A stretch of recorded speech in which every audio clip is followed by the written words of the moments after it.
Daniel felt the cold air on the bridge, but his body felt hot inside. The fire was not an accident, Maria had said. Those words would not leave his mind. He looked at her, waiting for her to explain more. Maria's face looked pale. Her hands were shaking slightly. That night, she began slowly, someone had been watching our house for weeks.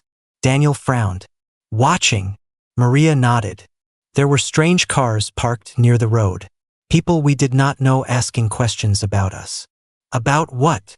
Daniel asked. About the baby. Daniel's heart pounded harder. Maria looked down at the river. Your father had made a mistake before Adam was born, she said quietly. Daniel felt a sharp tension in his chest. What mistake? He borrowed money from the wrong people. Daniel's stomach dropped. Criminals.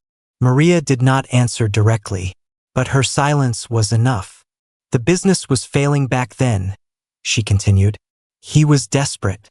He wanted to build a better life for us. Daniel felt his throat tighten. His father never told him this part of his past. The debt became bigger, Maria said. They wanted their money back. But your father could not pay. Daniel swallowed. So they set the fire? Maria's eyes filled with pain. We never proved it. But that same night, the documents about the debt disappeared. And Adam disappeared too. Daniel's mind felt dizzy. You think they took him? Maria looked at him with deep fear. I believe they did. The sound of the river felt louder now. Daniel tried to think clearly. If they took Adam, then why? Maria's voice became softer. There were rumors. Some groups were selling children to wealthy families, changing identities, making them disappear. Daniel felt sick. Adam was not just lost. He was taken. Daniel remembered the notebook again. I saw him today. His father must have believed Adam was alive. And maybe he truly saw him. Did my father ever tell you who he thought Adam became? Daniel asked. Maria hesitated. Yes, she said finally. Daniel's chest tightened. He once told me he believed Adam was adopted by a rich family in the city, she said. He said he saw a young man at a business meeting.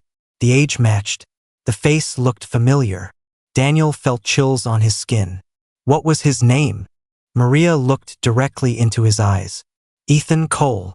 The name hit Daniel like thunder. Ethan Cole was not unknown to him. He was one of the biggest young business owners in the city. Smart, successful, respected. Daniel had even met him once at a company event. Ethan had looked at him strangely that day. Now Daniel understood why. Are you sure? Daniel asked quietly. Maria shook her head. No, your father was never fully sure. He was afraid of being wrong. Daniel felt his breathing become heavy. If Ethan was Adam, then the man who inherited everything was not some stranger. He was blood. Daniel suddenly remembered something else. At the reading of the will, the lawyer had mentioned that the inheritance process would begin once the recipient was officially identified. What if Ethan already knew? What if he had been waiting? Daniel's mind began racing with possibilities. Did my father ever talk to him? Daniel asked. Maria shook her head slowly. He followed him once, watched him from far away, but he never had the courage to approach him. Daniel felt anger again. Why? Because if he was wrong, Maria said, he would lose hope forever. The wind moved gently across the bridge. Daniel closed his eyes for a moment. Everything was changing too fast. His father was not a selfish man. He was a scared man, a guilty man, a father who lost one son and feared losing the other. Daniel opened his eyes and looked at Maria. Does Ethan know about any of this? Maria's face became serious. There is something else, she said quietly. Daniel's heart skipped a beat. What? Maria took a deep breath. 2 months ago, a man came to see me. Daniel felt tension rise in his body. Who? He introduced himself as Ethan Cole. Daniel felt like the ground disappeared beneath him. He asked me questions about your father. What kind of questions? Daniel asked quickly. About the fire. About Adam. Daniel's chest felt tight. What did you tell him? I told him the truth, Maria said softly. Daniel stepped back slightly. So he knows. Maria nodded slowly. Yes. Daniel's mind exploded with thoughts. If Ethan already knew, then the will was not a surprise to him. Maybe Ethan was not unknown anymore. Maybe he had been found. And maybe he was waiting for Daniel to catch up. Daniel looked at the bridge symbol one more time. 2 circles connected. But maybe they were never fully separated. Daniel wiped his face slowly. I need to meet him, he said firmly. Maria looked worried. Be careful, she whispered. Daniel nodded. Because this was no longer just about inheritance. It was ABO. Daniel did not sleep that night. The photo stayed on the passenger seat beside him as he drove. The baby's face felt like it was watching him. He kept thinking about the symbol in the notebook. 2 circles connected by a line. Bridge. There was only one bridge near the old neighborhood where his father grew up. A small stone bridge outside the city. It crossed over a quiet river. Daniel did not know why, but something inside him told him to go there. The morning sky was pale gray when he arrived. The air was cold. The river below moved slowly, making soft sounds. He stepped out of the car and walked onto the bridge. For a moment, nothing happened. He felt foolish. Maybe he was imagining meaning where there was none. But then he noticed something strange. On the side of the bridge wall, carved into the stone, was the same symbol. 2 circles connected by a line. His heart jumped. It was old, faded by time, but it was there. Under the symbol were 2 letters carved lightly. M and A. Daniel touched the carving carefully. M and A. The woman in the photo. Was her name starting with M? Suddenly, he heard slow footsteps behind him. He turned around quickly. An older woman stood a few feet away. She was wearing a long dark coat. Her hair was gray, tied back neatly. Her face looked tired, but her eyes were sharp. She looked at Daniel for a long time. Then she said softly, "You have his eyes." Daniel felt frozen. "What?" he asked. She stepped closer. "You look like your father." Daniel's throat became dry. "Did you know him?" he asked. The woman nodded slowly. "I knew him better than anyone." Daniel's heart was beating so loudly, he could hear it in his ears. "Are you Maria?" he asked carefully. The woman's face changed. She did not look surprised. "Yes," she said quietly. Daniel felt like the world had stopped. "Maria, the woman in the photo. You knew my father," Daniel said. Maria gave a small, sad smile. "I loved your father." The words hit Daniel hard. Loved, not knew. Loved. Maria looked at the river below for a moment before speaking again. "He told me you might come one day." Daniel's mind felt confused. "He told you?" She nodded. "He said if anything ever happened to him, you would search for answers." Daniel felt anger rising again. "Why didn't he tell me?"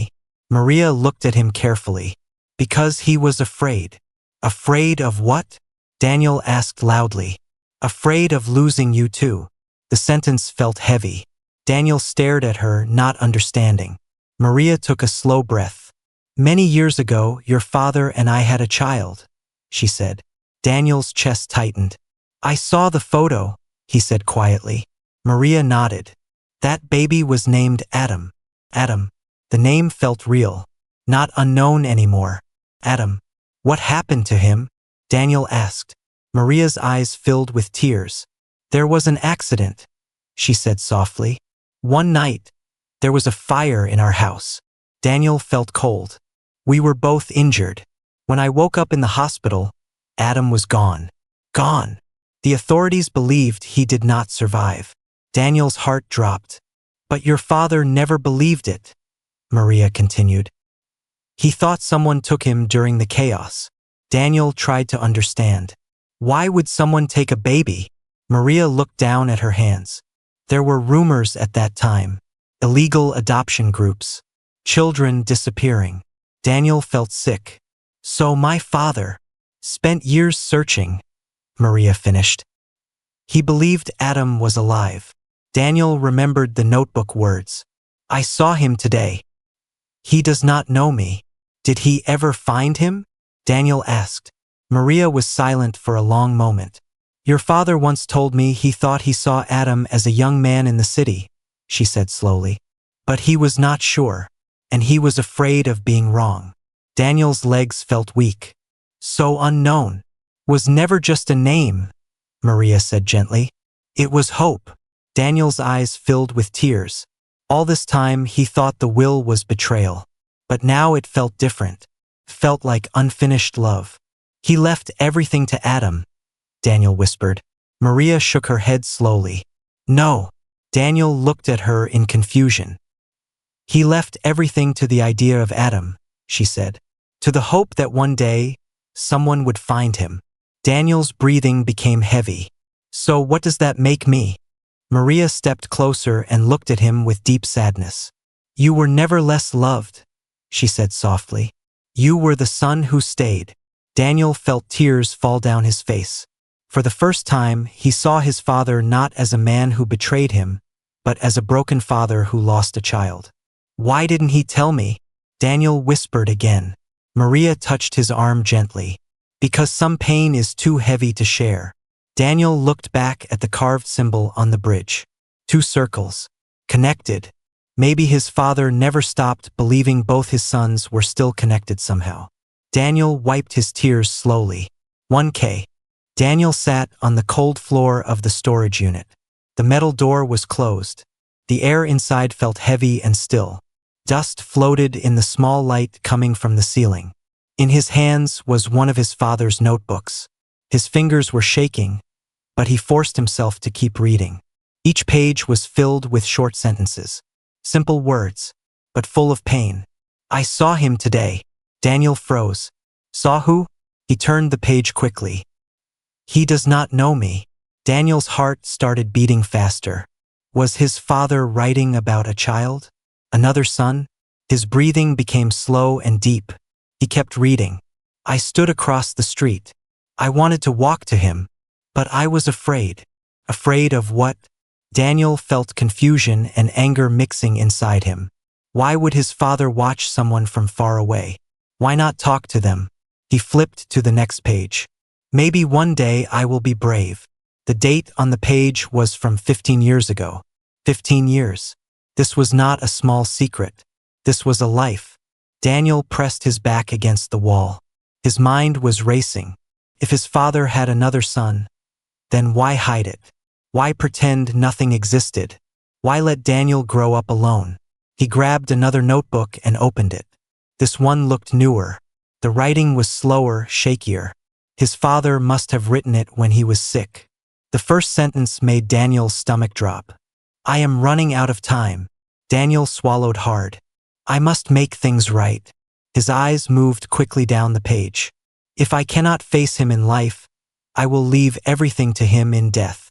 Daniel's hands went cold. Everything. So it was true. Unknown was not random. Unknown was a person. Someone his father believed deserved everything.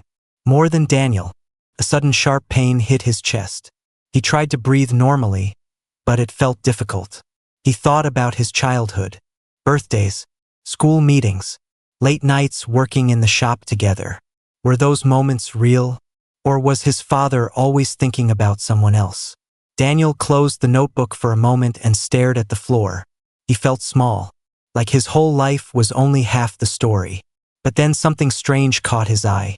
At the bottom corner of the last page, there was a tiny drawing. It looked like a symbol, 2 small circles connected by a line. Under it, his father had written only one word. Bridge. Daniel frowned. Bridge? What did that mean? He quickly searched through the boxes again. Papers moved around him.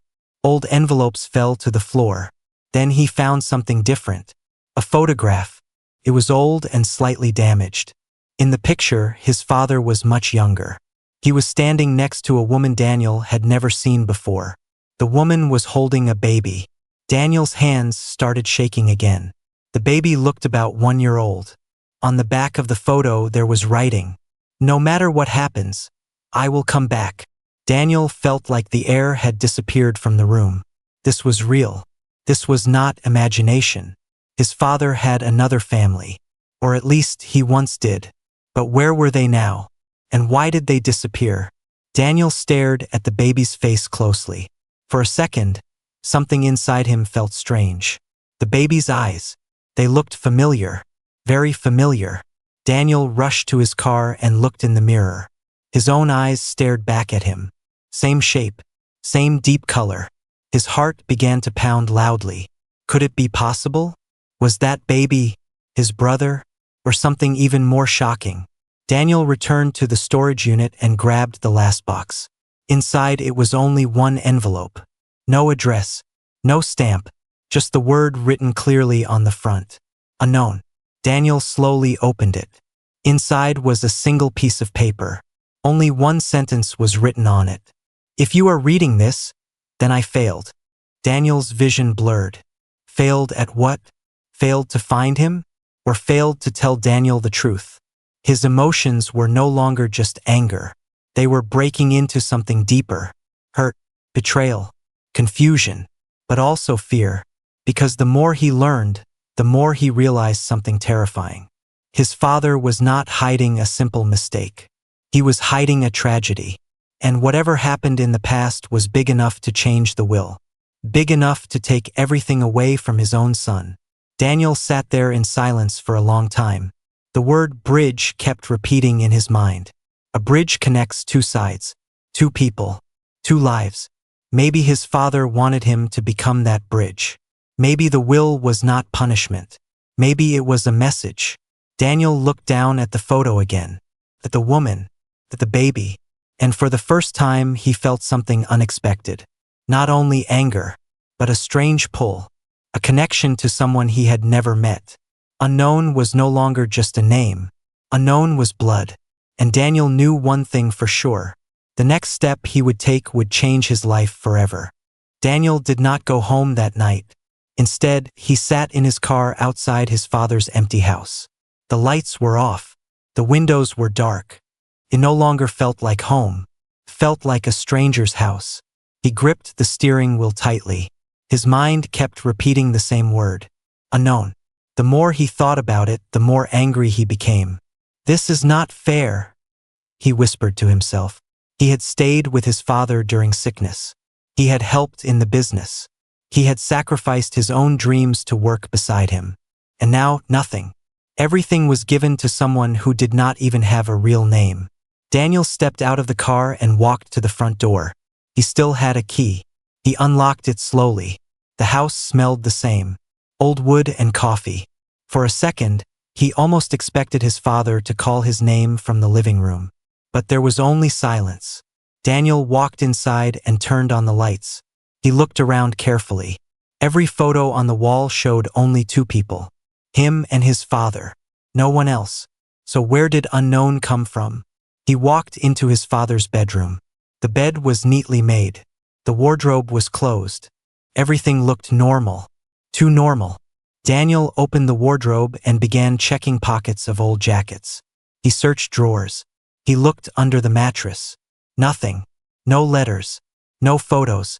No secret documents. He felt foolish. Maybe unknown was not a person.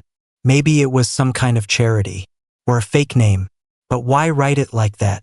Daniel sat on the edge of the bed and tried to think clearly. Then something small caught his eye. On the bedside table, under an old clock, there was a folded piece of paper.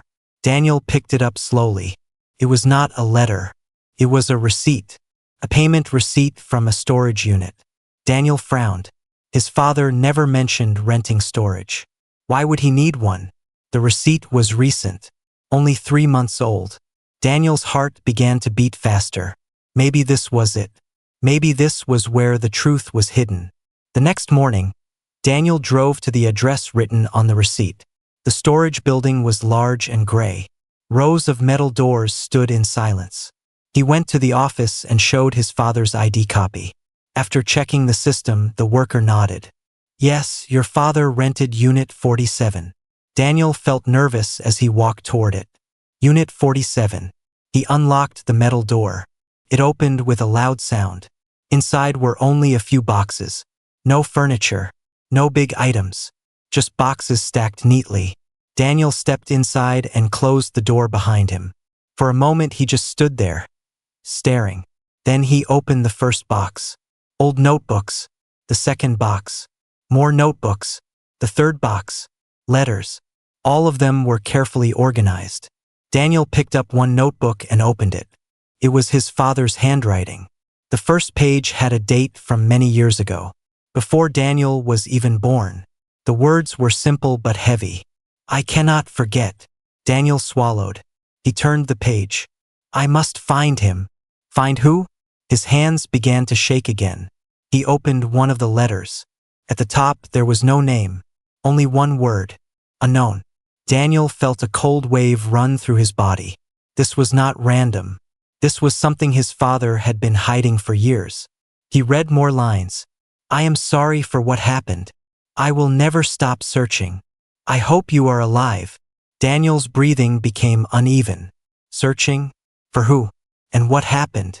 The anger inside him slowly changed into something else. Fear. What if his father had another life? What if Daniel was not the only son? The thought hurt him deeply. He dropped the letter and stepped back. Everything he believed about his father was starting to break. Was his father a liar? Or was he carrying pain alone all these years? Daniel leaned against the cold metal wall of the storage unit. He realized something important. The will was not written suddenly. This had been planned. For years. Unknown was not a mistake. Unknown was someone important. More important than Daniel. Tears filled his eyes, but he forced himself to stay strong. No, he whispered. I will not stop here. If his father had secrets, he would uncover them. If there was another person, he would find them. Not for the money anymore, but for the truth. Daniel looked around the small storage room again. This was just the beginning. And deep inside, he felt something heavy. The truth waiting inside these boxes might hurt more than the will itself.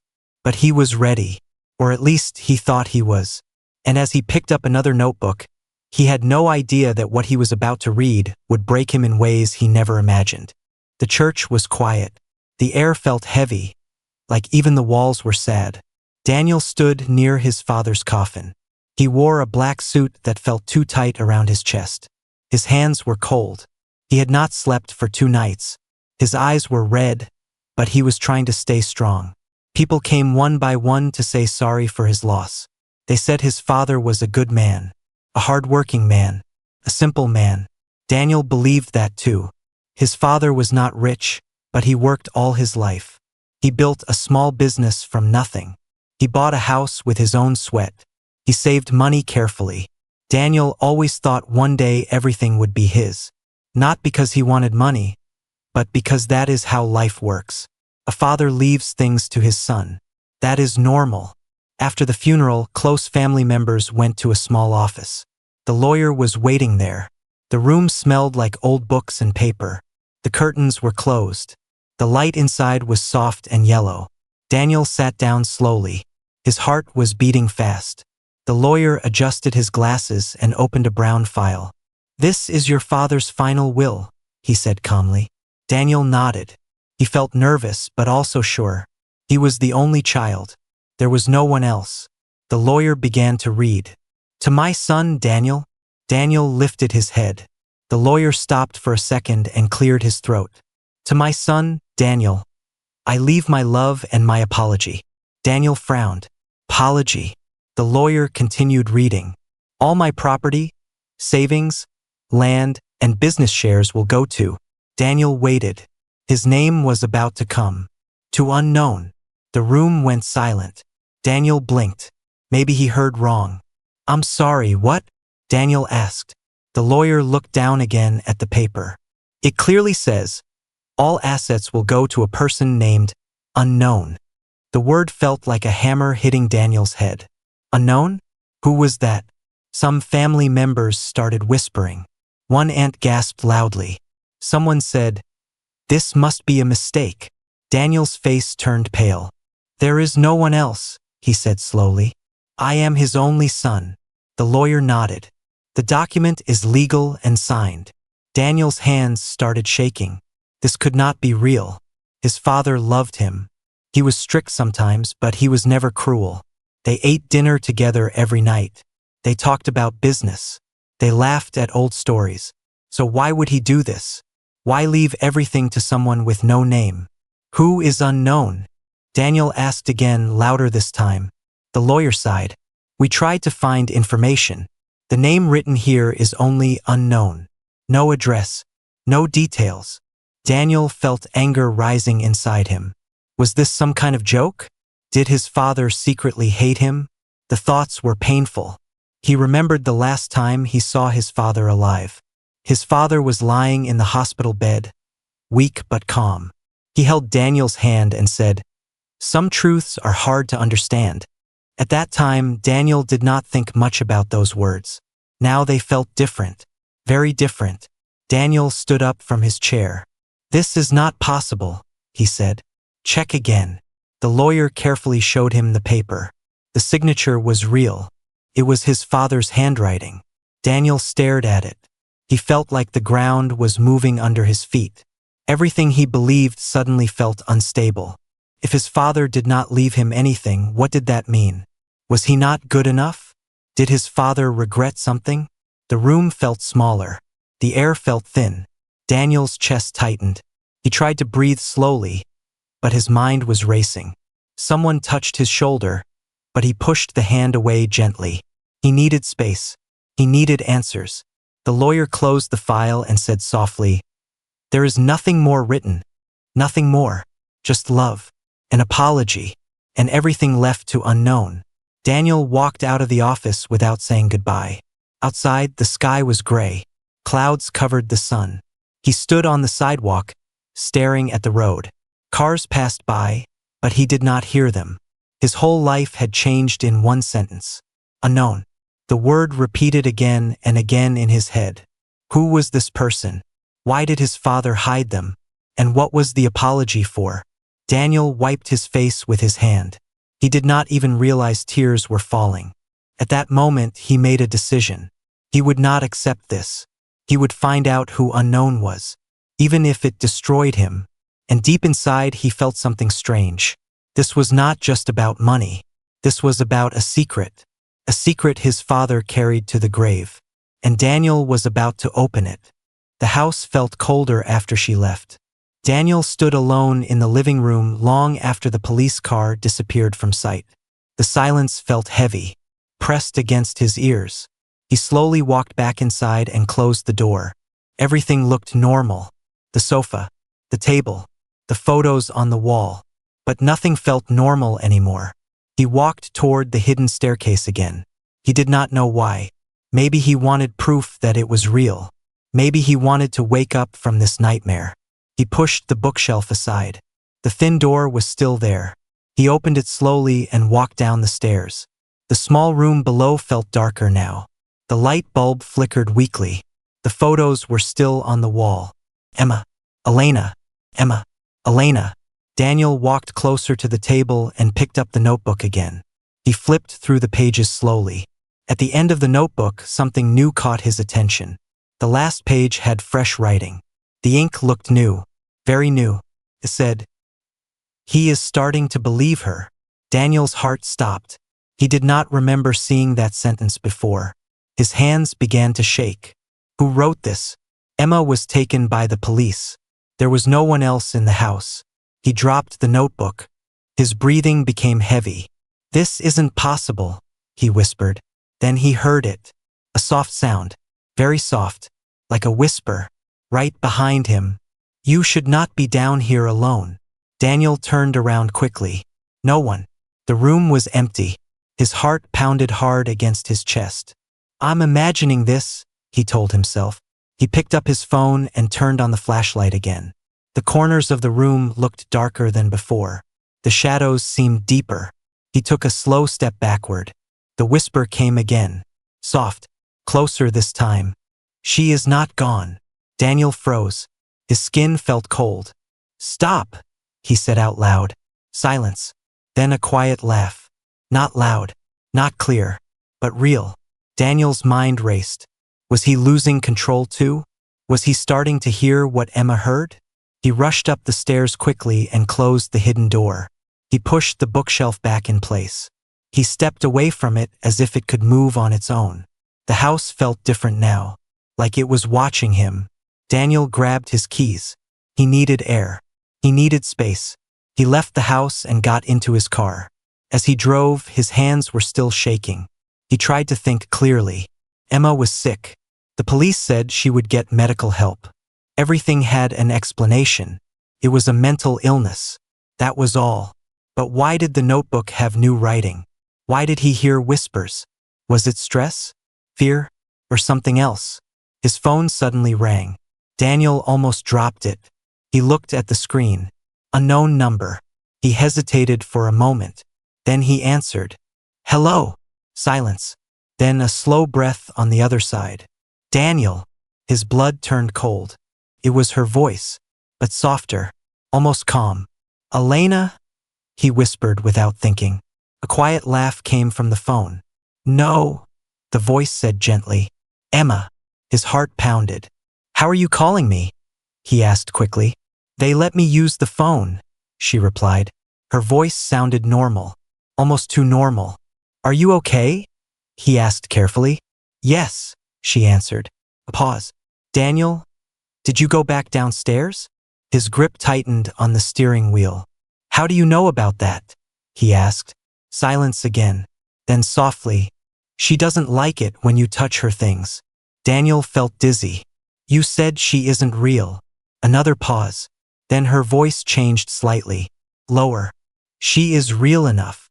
The call suddenly ended. Daniel stared at his phone.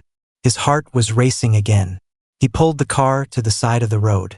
He tried to breathe slowly. This had to be stress, shock, trauma.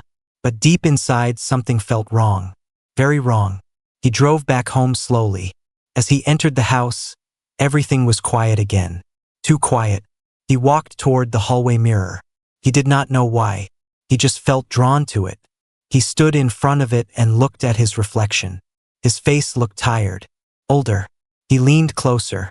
And then, for just 1 second, the reflection behind him did not match. Behind his image in the mirror, he saw a woman standing in the hallway. Long dark hair, cold eyes.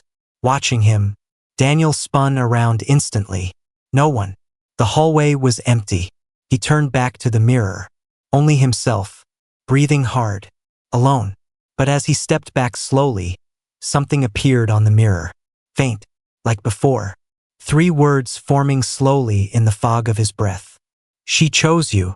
Daniel's legs felt weak. His mind felt like it was breaking apart. Was Emma's illness spreading to him? Or was something else happening? Something darker. Because now he understood something terrifying. Maybe Emma did not create Elena alone. Maybe Elena was created by something deeper. Something that lived in guilt, in lies, in the